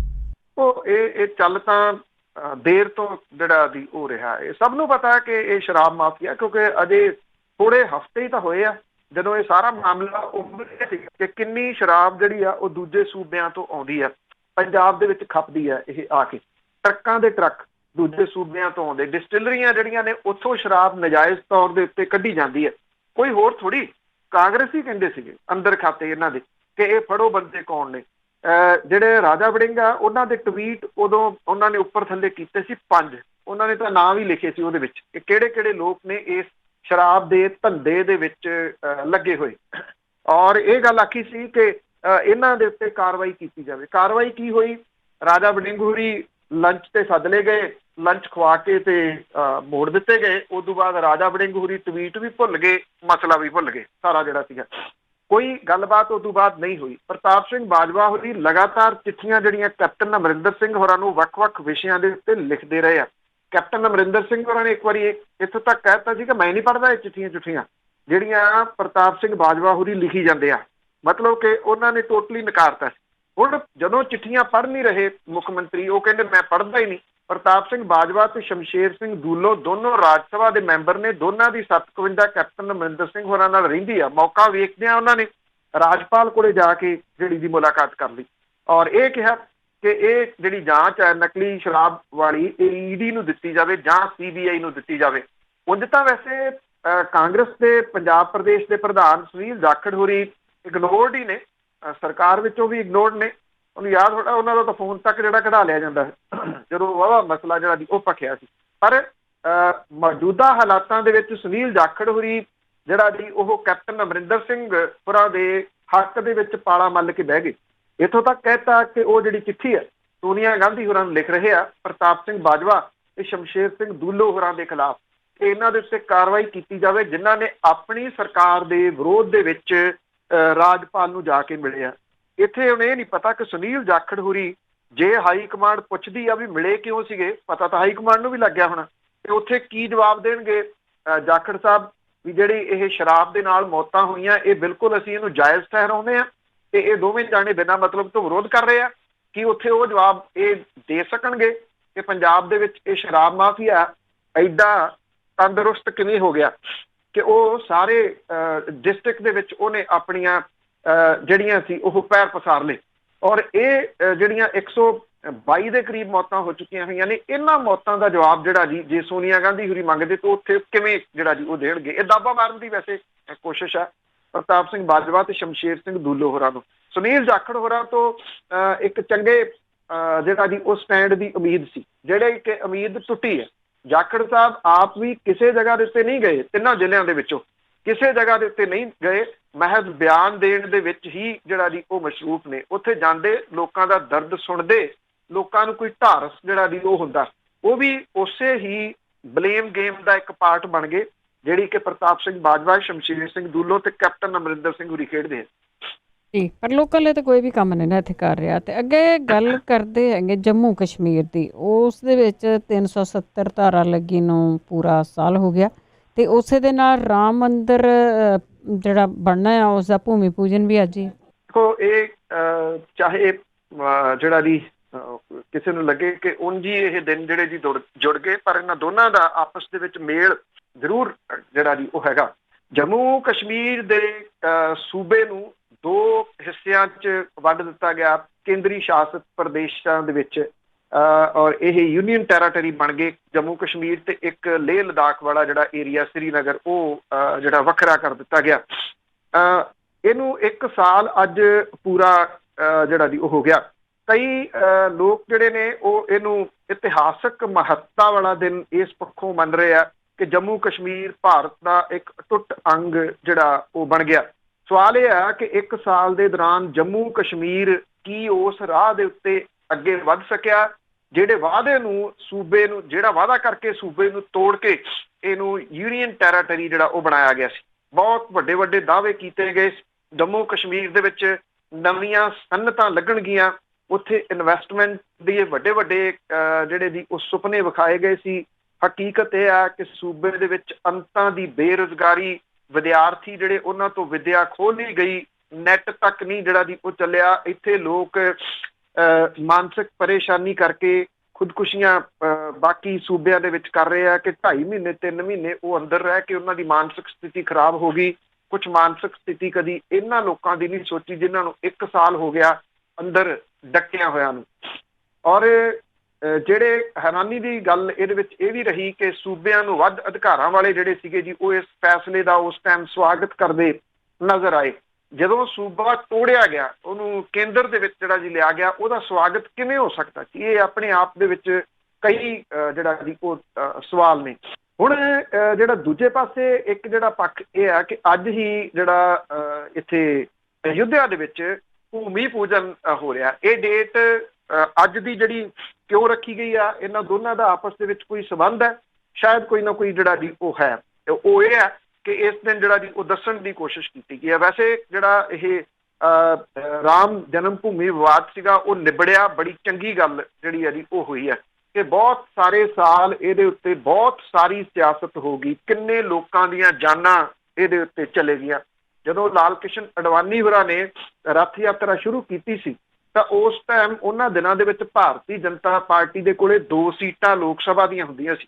ਇਹੀ ਮੁੱਦਾ ਸੀਗਾ ਜਿੱਥੋਂ ਭਾਰਤੀ ਜਨਤਾ ਪਾਰਟੀ ਦਾ ਉਭਾਰ ਹੋਣਾ ਸ਼ੁਰੂ ਹੋਇਆ ਤੇ ਕੇਂਦਰ ਦੇ ਵਿੱਚ ਅਟਲ ਬਿਹਾਰੀ ਵਾਜਪਾਈ ਹੋਰਾਂ ਦੀ ਪਹਿਲਾਂ 13 ਦਿਨਾਂ ਦੀ ਸਰਕਾਰ ਜਿਹੜੀ ਸੀ ਉਹ ਆਈ ਤੇ ਉਦੋਂ ਬਾਅਦ ਜਿਹੜੀ ਸੀ ਅਟਲ ਬਿਹਾਰੀ ਵਾਜਪਾਈ ਹੋਰਾਂ ਦੀ ਅਗਵਾਈ ਦੇ ਵਿੱਚ ਛੋਟੀਆਂ ਛੋਟੀਆਂ ਪਾਰਟੀਆਂ ਨੂੰ ਲੈ ਕੇ ਉਹਨਾਂ ਨੇ ਪੂਰੀ ਟਰਮ ਜਿਹੜੀ ਸੀ ਉਹ ਸਰਕਾਰ ਚਲਾਈ ਤੇ ਇਹੀ ਮੁੱਦਾ ਸੀਗਾ ਜਿਹੜਾ ਮਗਦਾ ਇੱਥੋਂ ਤੱਕ ਚਲੇ ਗਿਆ ਕਿ 14 ਦੇ ਵਿੱਚ ਜਿਹੜਾ ਸੀ ਉਹ ਭਾਰਤੀ ਜਨਤਾ ਪਾਰਟੀ ਦੀ ਨਰੋਲ ਸਰਕਾਰ ਆ ਗਈ ਤੇ 19 ਦੇ ਵਿੱਚ ਸੁਪਰ ਡੁਪਰ ਮੈਜੋਰਟੀ ਦੇ ਨਾਲ ਇਹਨਾਂ ਦੀ ਸਰਕਾਰ ਜਿਹੜੀ ਸੀ ਉਹ ਬਣੀ। ਮੁੱਦਾ ਇਹੀ ਸੀ ਰਾਮ ਜਨਮ ਭੂਮੀ ਵਾਲਾ। ਸੁਪਰੀਮ ਕੋਰਟ ਤੋਂ ਫੈਸਲਾ ਜਿਹੜਾ ਜੀ ਆਇਆ ਉਸ ਤੋਂ ਬਾਅਦ ਹੁਣ ਇੱਥੇ ਅੱਜ ਜਿਹੜੀ ਆ ਇੱਥੇ ਭੂਮੀ ਪੂਜਨ ਜਿਹੜਾ ਕੀਤਾ ਜਾ ਰਿਹਾ ਜਿਹਦੇ ਵਿੱਚ ਪ੍ਰਧਾਨ ਮੰਤਰੀ ਨਰਿੰਦਰ ਮੋਦੀ ਹੋਰੀ ਜਾਣਗੇ ਔਰ ਇਹ ਕਿਹਾ ਜਾ ਰਿਹਾ ਕਿ ਪਹਿਲਾਂ ਪ੍ਰਧਾਨ ਮੰਤਰੀ ਹਨੂੰਮਾਨਗੜ੍ਹੀ ਦੇ ਵਿੱਚ ਪੂਜਾ ਤੇ ਦਰਸ਼ਨਾਂ ਦੇ ਵਿੱਚ ਹਿੱਸਾ ਲੈਣਗੇ, ਉਦੋਂ ਬਾਅਦ ਉਹਨਾਂ ਦਾ ਸਮਾਗਮ ਦੇ ਵਿੱਚ ਹਿੱਸਾ ਲੈਣਾ ਜਿਹੜਾ ਜੀ ਉਹ ਤੈਅ ਹੈ। ਉਹ ਰਾਮ ਜਨਮ ਭੂਮੀ ਜਾਣਗੇ, ਉੱਥੇ ਜਿਹੜਾ ਇਹ ਦਰਸ਼ਨ ਕਰਨਗੇ ਔਰ ਪਰਿਜਾਤ ਦਾ ਬੂਟਾ ਇੱਥੇ ਲਾਇਆ ਜਾਊਗਾ। ਪ੍ਰਿੰਕਾ ਗਾਂਧੀ ਵਾਡਰਾ ਕਾਂਗਰਸੀ ਆਗੂ ਜਿਹੜੇ ਨੇ ਉਹਨਾਂ ਨੇ ਇਹ ਉਮੀਦ ਜ਼ਾਹਰ ਕੀਤੀ ਹੈ ਕਿ ਅਯੁੱਧਿਆ ਦੇ ਵਿੱਚ ਰਾਮ ਮੰਦਿਰ ਸੰਬੰਧੀ ਜੋ ਸਮਾਗਮ ਹੋਣ ਜਾ ਰਿਹਾ ਉਹ ਕੌਮੀ ਏਕਤਾ, ਭਾਈਚਾਰੇ ਤੇ ਸੱਭਿਆਚਾਰਕ ਸਾਂਝ ਦੀ ਵੱਡੀ ਮਿਸਾਲ ਬਣੂਗਾ। ਰਾਮ ਮੰਦਿਰ ਭੂਮੀ ਸਮਾਗਮ ਸੰਬੰਧੀ ਉਹਨੇ ਇਹ ਗੱਲ ਕਹੀ ਹੈ ਕਿ ਭਗਵਾਨ ਰਾਮ ਸਦੀਆਂ ਤੋਂ ਭਾਰਤੀ ਉਪ ਮਹਾਦੀਪ ਦੇ ਲੋਕਾਂ ਦੀ ਪ੍ਰੇਰਨਾ ਸਰੋਤ ਜਿਹੜੇ ਉਹ ਰਹੇ ਨੇ। ਭਾਵ ਕਿ ਇਸ ਮਸਲੇ ਦੇ ਉੱਤੇ ਕੋਈ ਜਿਹੜਾ ਦੀ ਉਹ ਸਿਆਸਤ ਤੋਂ ਗਰੇਜ ਨਹੀਂ ਜਿਹੜਾ ਦੀ ਉਹ ਕਰ ਰਿਹਾ। ਬੇਸ਼ੱਕ ਇਹ ਇੱਕ ਧਾਰਮਿਕ ਸਮਾਗਮ ਨੇ ਪਰ ਇਹਦੇ ਵਿੱਚ ਲੁਕਵੀਂ ਨਹੀਂ ਬਲਕਿ ਬਿਲਕੁਲ ਕਲੀਅਰ ਜਿਹੜੀ ਦਿਸ ਰਹੀ ਸਿਆਸਤ ਹੈ ਉਹ ਵੀ ਕਈ ਰੂਪਾਂ ਦੇ ਵਿੱਚ ਦਿਸ ਰਹੀ ਹੈ। ਇਹ ਸਿਆਸਤ ਕਈ ਸਾਲ ਕਰਨਗੇ ਨਾ ਜਿਹੜੀ ਹੁਣ ਕਰ ਰਹੇ ਆ। ਤੇ ਅੱਗੇ ਸ਼ਿਵ ਸੈਨਾ ਦੀ ਜੇ ਗੱਲ ਕਰੀਏ ਉਹਨਾਂ ਨੇ ਭਾਜਪਾ ਤੇ ਬਹੁਤ ਤਿੱਖੀਆਂ ਟਿੱਪਣੀਆਂ ਕੀਤੀਆਂ। ਐਕਚੁਅਲੀ ਕਿਉਂਕਿ ਜਿਹੜੇ ਨਰਿੰਦਰ ਮੋਦੀ ਹੋਰੀ ਨੇ ਕੈਮਰਾ ਜਿਹੜਾ ਜੀ ਹੋਵੇ ਤੇ ਸਿਰਫ ਉਹਨਾਂ ਵੱਲ ਹੋਵੇ, ਇਹ ਉਹਨਾਂ ਦੀ ਹੁੰਦੀ ਹੈ ਜੀ ਕਿ ਕੈਮਰੇ ਦੇ ਮੂਹਰੇ ਫਿਰ ਦੂਸਰਾ ਨਹੀਂ ਹੋਣਾ ਚਾਹੀਦਾ ਕੋਈ। ਜਿਹੜੇ ਮਾਰਗਦਰਸ਼ਕ ਮੰਡਲ ਦੇ ਵਿੱਚ ਪਾ ਦਿੱਤੇ ਗਏ ਸੀਗੇ ਆਗੂ, ਜਿਹਦਾ ਮੈਂ ਇੱਕ ਦਾ ਜ਼ਿਕਰ ਵੀ ਕੀਤਾ, ਲਾਲ ਕ੍ਰਿਸ਼ਨ ਅਡਵਾਨੀ ਹੋਰੀ, ਮੁਰਲੀ ਮਨੋਹਰ ਜੋਸ਼ੀ, ਉਮਾ ਭਾਰਤੀ, ਇਹ ਉਹ ਆਗੂ ਨੇ ਜਿਨ੍ਹਾਂ ਨੇ ਇਹ ਰਾਮ ਮੰਦਿਰ ਵਾਲਾ ਵਿਵਾਦ ਖੜਾ ਕੀਤਾ। ਬਾਬਰੀ ਮਸਜਿਦ ਢਹਾਈ, ਉੱਥੇ ਜਿਹੜਾ ਸੀਗਾ ਕਿ ਤੇਰੇ ਸਾਰਾ ਕੁਝ ਹੋਇਆ ਜਿੱਥੋਂ ਭਾਰਤੀ ਜਨਤਾ ਪਾਰਟੀ ਦਾ ਉਭਾਰ ਸ਼ੁਰੂ ਹੋਇਆ। ਔਰ ਬਹੁਤ ਸਾਰੇ ਲੋਕਾਂ ਨੂੰ ਇਹ ਹੈਰਾਨਗੀ ਹੋ ਰਹੀ ਆ ਕਿ ਇਹ ਜਿਹੜੀ ਭੂਮੀ ਪੂਜਨ ਹੈ ਇਹਦੇ ਵਿੱਚ ਇਹਨਾਂ ਆਗੂਆਂ ਨੂੰ ਸੱਦਾ ਨਹੀਂ ਦਿੱਤਾ ਗਿਆ ਔਰ ਜਿਹੜੇ ਸ਼ਿਵ ਸੈਨਾ ਹੈ ਉਹਨੇ ਇਹਦੇ ਉੱਤੇ ਸਟਾਇਰ ਕੀਤੇ ਆ, ਤਿੱਖੀਆਂ ਟਿੱਪਣੀਆਂ ਜਿਹੜੀਆਂ ਕੀਤੀਆਂ ਨੇ। ਸ਼ਿਵ ਸੈਨਾ ਪਾਰਟੀ ਦਾ ਅਖਬਾਰ ਜਿਹੜਾ ਸਾਹਮਣਾ ਉਹਦੀ ਸੰਪਾਦਕੀ ਦੇ ਵਿੱਚ ਅੱਜ ਇਹ ਲਿਖਿਆ ਗਿਆ ਕਿ ਦੇਸ਼ ਦੇ ਵਿੱਚ COVID-19 ਦਾ ਸੰਕਟ ਚੱਲ ਰਿਹਾ, ਪਰ ਭਗਵਾਨ ਰਾਮ ਦੀ ਕਿਰਪਾ ਦੇ ਨਾਲ ਇਹ ਦੂਰ ਹੋ ਜਾਊਗਾ। ਉਹਨਾਂ ਨੇ ਕਿਹਾ ਕਿ ਇਹ ਭੂਮੀ ਪੂਜਨ ਇਸ ਕਰਕੇ ਫਿੱਕਾ ਰਹੂਗਾ ਕਿਉਂਕਿ ਇਹਦੇ ਵਿੱਚ ਕੇਂਦਰੀ ਗ੍ਰਹਿ ਮੰਤਰੀ ਅਮਿਤ ਸ਼ਾਹ ਹੋਰੀ ਉੱਥੇ ਮੌਜੂਦ ਨਹੀਂ ਹੋਣਗੇ। ਅਮਿਤ ਸ਼ਾਹ ਹੋਰਾਂ ਨੇ ਐਤਵਾਰ ਨੂੰ ਕਿਹਾ ਸੀਗਾ ਕਿ ਉਹਨਾਂ ਦਾ ਕਰੋਨਾ ਟੈਸਟ ਪੋਜ਼ਿਟਿਵ ਆਇਆ ਤੇ ਡਾਕਟਰਾਂ ਨੇ ਉਹਨਾਂ ਨੂੰ ਆਰਾਮ ਦੀ ਸਲਾਹ ਦਿੱਤੀ ਹੈ। ਸੰਪਾਦਕੀ ਦੇ ਵਿੱਚ ਸ਼ਿਵ ਸੈਨਾ ਨੇ ਇਹ ਗੱਲ ਲਿਖੀ ਹੈ ਕਿ ਭਾਵੇਂ ਅਮਿਤ ਸ਼ਾਹ ਹੋਰੀ ਆਈਸੋਲੇਸ਼ਨ ਵਾਰਡ ਦੇ ਵਿੱਚ ਨੇ, ਪਰ ਰਾਜਸਥਾਨ ਦੀ ਅਸ਼ੋਕ ਗਹਿਲੋਤ ਸਰਕਾਰ ਤੇ ਸੰਕਟ ਅਜੇ ਵੀ ਬਣਿਆ ਹੋਇਆ। ਉਹਨਾਂ ਨੇ ਆਪਣੀ ਸੰਪਾਦਕੀ 'ਚ ਲਿਖਿਆ ਕਿ ਅਮਿਤ ਸ਼ਾਹ ਦੇ ਆਈਸੋਲੇਸ਼ਨ ਦੇ ਵਿੱਚ ਹੋਣ ਦੇ ਉੱਤੇ ਗਹਿਲੋਤ ਖੁਸ਼ ਨਾ ਹੋਣ ਕਿਉਂਕਿ ਅਮਿਤ ਸ਼ਾਹ ਜਿੱਥੇ ਵੀ ਹੋਣ ਉੱਥੇ ਸਿਆਸੀ ਸਰਜਰੀਆਂ ਕਰਦੇ ਰਹਿੰਦੇ ਆ। ਪ੍ਰਧਾਨ ਮੰਤਰੀ ਖੁਦ ਅਯੁੱਧਿਆ ਦੇ ਵਿੱਚ ਭੂਮੀ ਪੂਜਨ ਕਰਨਗੇ। ਸੰਪਾਦਕੀ ਨੋਟ ਵਿੱਚ ਇਹ ਕਿਹਾ ਗਿਆ ਜੀ ਕਿ ਰਾਮ ਮੰਦਿਰ ਲਈ ਮੁਹਿੰਮ ਚਲਾਉਣ ਵਾਲੇ LK ਅਡਵਾਨੀ, ਮੁਰਲੀ ਮਨੋਹਰ ਜੋਸ਼ੀ, ਉਮਾ ਭਾਰਤੀ ਵਰਗੇ ਆਗੂ ਦਿੱਲੀ ਦੇ ਵਿੱਚ ਵੀਡੀਓ ਕਾਨਫਰੰਸਿੰਗ ਦੀ ਰਾਹੀਂ ਭੂਮੀ ਪੂਜਨ ਵੇਖਣਗੇ ਕਿਉਂਕਿ ਬਜ਼ੁਰਗੀ ਤੇ ਕਰੋਨਾ ਕਾਰਨ ਉਹਨਾਂ ਨੂੰ ਅਯੁੱਧਿਆ ਨਾ ਆਉਣ ਦੀ ਸਲਾਹ ਦਿੱਤੀ ਗਈ ਹੈ। ਸੰਪਾਦਕੀ ਦੇ ਵਿੱਚ ਅੱਗੇ ਇਹ ਵੀ ਲਿਖਿਆ ਗਿਆ ਕਿ ਉਮਾ ਭਾਰਤੀ ਕਰੋਨਾ ਕਰਕੇ ਸਮਾਗਮਾਂ ਦੇ ਵਿੱਚ ਸ਼ਾਮਲ ਨਹੀਂ ਹੋਣਗੇ ਤੇ ਸਰਯੂ ਨਦੀ ਕੰਢੇ ਬੈਠ ਕੇ ਮਨ ਦੀਆਂ ਅੱਖਾਂ ਦੇ ਨਾਲ ਭੂਮੀ ਪੂਜਨ ਦੇਖਣਗੇ। ਅਯੁੱਧਿਆ ਦੇ ਵਿੱਚ ਸੁਰੱਖਿਆ ਪ੍ਰਬੰਧਾਂ ਦੀ ਜ਼ਿੰਮੇਵਾਰੀ ਗ੍ਰਹਿ ਮੰਤਰਾਲੇ ਦੀ ਹੈ, ਇਹ ਸੰਪਾਦਕੀ 'ਚ ਲਿਖਿਆ, ਪਰ ਬਦਕਿਸਮਤੀ ਦੇ ਨਾਲ ਅਮਿਤ ਸ਼ਾਹ ਨੂੰ ਕਰੋਨਾ ਦੀ ਲਾਗ ਲੱਗੀ ਹੈ। ਪ੍ਰਧਾਨ ਮੰਤਰੀ RSS ਮੁਖੀ ਮੋਹਨ ਭਾਗਵਤ, UP ਦੇ ਮੁੱਖ ਮੰਤਰੀ ਯੋਗੀ ਆਦਿੱਤਿਆਨਾਥ ਤੇ ਹੋਰ ਇਨਵਾਈਟੀ ਸਮਾਗਮ ਦੇ ਵਿੱਚ ਹੋਣਗੇ, ਪਰ ਅਮਿਤ ਸ਼ਾਹ ਕਰਕੇ ਸਮਾਗਮ ਫਿੱਕਾ ਰਹੂਗਾ। ਸੰਪਾਦਕੀ ਦੇ ਵਿੱਚ ਇਹ ਵੀ ਕਿਹਾ ਗਿਆ ਕਿ ਸਮੁੱਚਾ UP ਕਰੋਨਾ ਵਾਇਰਸ ਦਾ ਹੌਟ ਸਪੌਟ ਬਣਿਆ ਹੋਇਆ ਤੇ ਇੱਕ ਮੰਤਰੀ ਕਮਲ ਰਾਣੀ ਵਰੁਣ ਦੀ ਮੌਤ ਦੇ ਨਾਲ ਲੋਕਾਂ ਦੀ ਹੌਸਲਾ ਸ਼ਿਕਨੀ ਜਿਹੜੀ ਹੈ ਜੀ ਉਹ ਹੋਈ ਹੈ। ਪਰ ਇਹ ਕਿਹਾ ਗਿਆ ਕਿ ਇਹ ਚੀਜ਼ਾਂ ਜਿਹੜੀਆਂ ਦੀ ਕੋਈ ਮਾਇਨੇ ਨਹੀਂ ਰੱਖਦੀਆਂ ਔਰ ਇਹ ਸਮਾਗਮ ਜਿਹੜੇ ਨੇ ਧੂਮ ਧੜੱਕੇ ਦੇ ਨਾਲ ਹੋਣਗੇ। ਇਹ ਸਟਾਇਰ ਦੇ ਰੂਪ ਦੇ ਵਿੱਚ ਜਿਹੜੀਆਂ ਟਿੱਪਣੀਆਂ ਨੇ ਉਹ ਸ਼ਿਵ ਸੈਨਾ ਦੀ ਅਖਬਾਰ ਸਾਹਮਣਾ ਦੀ ਸੰਪਾਦਕੀ ਦੇ ਵਿੱਚ ਅੱਜ ਕੀਤੀਆਂ ਗਈਆਂ। ਸਾਰਾ ਕੁਝ ਉਹਨਾਂ ਨੇ ਕਲੀਅਰ ਕਰ ਹੀ ਦਿੱਤਾ ਆ। ਤੇ ਅੱਗੇ ਗੱਲ ਕਰਦੇ ਆ ਸੁੱਚਾ ਲੰਗਾ ਦੀ। ਉਹ ਆਪਣੇ ਆਪ ਨੂੰ ਥੋੜਾ ਜਿਹਾ ਕਹਿੰਦੇ ਹੁੰਦੇ ਆ ਵੀ ਸਾਫ ਸੁਥਰਾ ਹੋਣ ਦੇ ਕਾਰਨ ਲੱਗਾ ਹੋਇਆ ਸੀ ਸਾਫ ਸੁਥਰਾ ਹੋਵਾਂ, ਪਰ ਕਈਆਂ ਨੂੰ ਲਵੇੜ ਹੀ ਦਿੱਤਾ ਉਹਨੇ। ਬਿਲਕੁਲ ਜੀ, ਲੰਗਾ ਸੁੱਚਾ ਹੋਣ ਦੇ ਚੱਕਰ ਦੇ ਵਿੱਚ ਜਿਹੜਾ ਜੀ ਉਹ ਕਈਆਂ ਨੂੰ ਆਪਣੇ ਨਾਲ ਲਬੇੜ ਗਿਆ। ਇਹਦੇ ਪਿੱਛੇ ਵੀ ਕਈ ਕੁਝ ਜਿਹੜਾ ਜੀ ਉਹ ਕਿਹਾ ਜਾ ਰਿਹਾ ਕਿ ਕਿਵੇਂ ਇਹਦੀ ਵਿਉਂਤਬੰਦੀ ਜਿਹੜੀ ਆ ਉਹ ਕੀਤੀ ਗਈ। ਅਸਲ 'ਚ ਵਿਉਂਤਬੰਦੀ ਦੇ ਪਿੱਛੇ ਕਹਾਣੀ ਜਿਹੜੀ ਜਿੰਨੀ ਸਮਝ ਆ ਰਹੀ ਆ ਉਹ ਇਹ ਆ ਕਿ ਸ਼ਰਾਬ, ਨਕਲੀ ਸ਼ਰਾਬ ਵਾਲਾ ਰੌਲਾ ਪਿਆ ਹੋਇਆ ਸੀ। ਸਮਝਿਆ ਇਹ ਗਿਆ ਕਿ ਇਹਦੀ ਆੜ ਦੇ ਵਿੱਚ ਲੰਗਾ ਨੂੰ ਸੁੱਚਾ ਕਰ ਲਿਆ ਜਾਵੇ ਔਰ ਇਹਦੇ ਵਾਸਤੇ ਫਿਰ ਉਹਦੇ ਹਲਕੇ ਦੇ ਵਿੱਚ ਹੀ ਸਮਾਗਮ ਜਿਹੜੇ ਸੀ ਉਹ ਰੱਖੇ ਗਏ। ਹੈਰਾਨਗੀ ਵਾਲੀ ਗੱਲ ਇਹ ਰਹੀ ਕਿ ਧਰਮ ਪ੍ਰਚਾਰ ਕਰਨ ਵਾਲੀ ਸ਼੍ਰੋਮਣੀ ਗੁਰਦੁਆਰਾ ਪ੍ਰਬੰਧਕ ਕਮੇਟੀ ਦੇ ਦੋ ਅਹਿਮ ਬੰਦੇ, ਜਿਹਦੇ ਵਿੱਚੋਂ ਇੱਕ ਧਰਮ ਪ੍ਰਚਾਰ ਕਮੇਟੀ ਦਾ ਮੈਂਬਰ ਹੈ ਤੇ ਇੱਕ ਸ਼੍ਰੋਮਣੀ ਗੁਰਦੁਆਰਾ ਪ੍ਰਬੰਧਕ ਕਮੇਟੀ ਦਾ ਮੈਂਬਰ ਹੈ। ਇੱਥੇ ਇਹ ਵੀ ਯਾਦ ਰੱਖਣਾ ਜੀ ਕਿ ਸੁੱਚਾ ਲੰਗਾ ਵੀ ਧਰਮ ਪ੍ਰਚਾਰ ਕਮੇਟੀ ਦਾ ਮੈਂਬਰ ਸੀ, ਉਹ ਸ਼੍ਰੋਮਣੀ ਗੁਰਦੁਆਰਾ ਪ੍ਰਬੰਧਕ ਕਮੇਟੀ ਦਾ ਮੈਂਬਰ ਵੀ ਸੀ ਇਹ ਵਿਵਾਦ ਦੇ ਵਿੱਚ ਆਉਣ ਤੋਂ ਪਹਿਲਾਂ। ਵੈਸੇ ਇੱਕ ਹੋਰ ਪਛਾਣ ਚੱਲਦੀ ਹੈ, ਸੁੱਚਾ ਲੰਗਾ ਜਿਹੜਾ ਜੀ ਉਹ 10 ਨੰਬਰੀਆਂ ਦੇ ਵਿੱਚ ਵੀ ਰਿਹਾ ਔਰ ਥਾਣਿਆਂ ਦੇ ਵਿੱਚ ਉਹਦੀ ਸੂਚੀ ਜਿਹੜੀ ਲੱਗੀ ਹੁੰਦੀ ਸੀ। ਜਦੋਂ ਪ੍ਰਕਾਸ਼ ਸਿੰਘ ਬਾਦਲ ਹੋਰਾਂ ਦੀ ਵਿੱਚ ਨਿਗਾਹ ਦੀ ਵਿੱਚ ਇਹ ਹੀਰਾ ਜਿਹੜਾ ਜੀ ਉਹ ਚੜਿਆ ਤੇ ਫਿਰ ਉਦੋਂ ਬਾਅਦ ਉਹਨੂੰ ਇਸ ਹੀਰੇ ਨੂੰ ਜਿਹੜਾ ਸੀ ਉਹ ਤਰਾਸ਼ ਕੇ ਉਹਨਾਂ ਨੇ ਸ਼੍ਰੋਮਣੀ ਗੁਰਦੁਆਰਾ ਪ੍ਰਬੰਧਕ ਕਮੇਟੀ ਦਾ ਮੈਂਬਰ ਬਣਾਇਆ, ਫਿਰ ਉਹਨੂੰ MLA ਬਣਾਇਆ, ਫਿਰ ਉਹਨੂੰ ਮੰਤਰੀ ਬਣਾਇਆ। ਔਰ ਇਹ ਕਿਹਾ ਜਾ ਰਿਹਾ ਕਿ ਮਾਝੇ ਦੇ ਵਿੱਚ ਇਸ ਤਰਾਸ਼ੇ ਹੋਏ ਹੀਰੇ ਦੀ ਘਾਟ ਮਹਿਸੂਸ ਕੀਤੀ ਜਾ ਰਹੀ ਹੈ। ਕੋਈ ਰਾਜਨੀਤੀ ਦੇ ਵਿੱਚ ਸਰਗਰਮ ਕਿਉਂ ਨਹੀਂਗਾ, ਜਿਹਦੇ ਕਰਕੇ ਉਹਦੀਆਂ ਸਰਗਰਮੀਆਂ ਵਧਾਉਣ ਦੇ ਵਾਸਤੇ ਲੰਗਾ ਨੂੰ ਸੁੱਚਾ ਕਰਨ ਦੇ ਵਾਸਤੇ ਇਹ ਜਿਹੜਾ ਸਮਾਗਮ ਸੀ ਉਹ ਰਚਿਆ ਗਿਆ। ਔਰ ਇਹਦੇ ਵਿੱਚ ਜਿਹੜਾ ਜੀ ਕੁਛ ਨਾਮਵਰ ਲੋਕਾਂ ਦੇ ਨਾਮ ਵੀ ਆਉਂਦੇ ਆ ਕਿ ਕਾਰ ਦੇ ਵਿੱਚ ਕੌਣ ਉਹਨੂੰ ਬਿਠਾ ਕੇ ਲੈ ਕੇ ਗਿਆ, ਕਿਹਨੇ ਸਾਰਾ ਇਹ ਇੰਤਜ਼ਾਮ ਕੀਤਾ। ਉਹ ਨਾਮ ਕਦੀ ਸਾਹਮਣੇ ਆ ਸਕਣਗੇ ਜਾਂ ਨਹੀਂ, ਇਹ ਆਉਂਦੇ ਦਿਨ ਜਿਹੜੇ ਜੀ ਉਹ ਦੱਸਣਗੇ। ਪਰ ਜਿਹੜਾ ਲੰਗਾ ਸੀਗਾ ਜੀ ਉਹ ਆਪਣੇ ਸੁੱਚਾ ਹੋਣ ਦੇ ਚੱਕਰ ਦੇ ਵਿੱਚ ਕਈ ਹੋਰਾਂ ਨੂੰ ਨਾਲ ਜਿਹੜਾ ਜੀ ਉਹ ਲਬੇੜ ਗਿਆ। ਇਹਦੇ ਵਿੱਚ ਜਿਹੜੇ ਤਨਖਾਹੀਆ ਕਰਾਰ ਦਿੱਤੇ ਗਏ ਸ਼੍ਰੋਮਣੀ ਕਮੇਟੀ ਮੈਂਬਰ ਗੁਰਿੰਦਰਪਾਲ ਸਿੰਘ ਗੋਰਾ ਨੂੰ ਕਮੇਟੀ ਦੇ ਵੱਲੋਂ ਸਾਰੀਆਂ ਸਬ ਕਮੇਟੀਆਂ ਤੇ ਕਮੇਟੀਆਂ ਦੇ ਵਿੱਚੋਂ ਬਤੌਰ ਮੈਂਬਰ ਬਾਹਰ ਕਰ ਦਿੱਤਾ ਗਿਆ। ਅਕਾਲ ਤਖਤ ਦੇ ਜਥੇਦਾਰ ਨੇ ਇਹ ਆਦੇਸ਼ ਦਿੱਤਾ ਸੀਗਾ ਇਹਨਾਂ ਮੈਂਬਰਾਂ ਨੂੰ ਸਾਰੀਆਂ ਸਬ ਕਮੇਟੀਆਂ ਦੇ ਵਿੱਚੋਂ ਬਾਹਰ ਜਿਹੜਾ ਜੀ ਉਹ ਕੀਤਾ ਜਾਵੇ। ਇਹਦੇ ਵਿੱਚ ਜਿਹੜਾ ਗੁਰਿੰਦਰਪਾਲ ਸਿੰਘ ਗੋਰਾ ਹਲਕਾ ਕਾਦੀਆਂ ਤੋਂ ਹੈ, ਔਰ ਦੂਸਰਾ ਹੈਗਾ ਜੀ ਰਤਨ ਸਿੰਘ ਜ਼ਫਰਵਾਲ, ਇਹ ਧਰਮ ਪ੍ਰਚਾਰ ਕਮੇਟੀ ਜਿਹੜਾ ਜੀ ਉਹ ਮੈਂਬਰ ਹੈ। ਇਹਦੇ ਨਾਲ ਕਿਸੇ ਕਿਸਮ ਦੇ ਮਿਲਵਰਤਨ ਤੋਂ ਰੋਕ ਦਿੱਤਾ ਗਿਆ। ਐਕਚੁਅਲੀ ਕੀ ਸੀਗਾ ਕਿ ਇਹਦਾ ਪ੍ਰੈਸ਼ਰ ਜਿਹੜਾ ਜੀ ਉਹ ਅਕਾਲ ਤਖਤ ਦੇ ਉੱਤੇ ਇੱਕਦਮ ਬਣ ਗਿਆ, ਔਰ ਇਹ ਕੰਮ ਸਾਰਾ ਜਿਹੜਾ ਸੀ ਉਹ ਉਲਟ ਪੈ ਗਿਆ।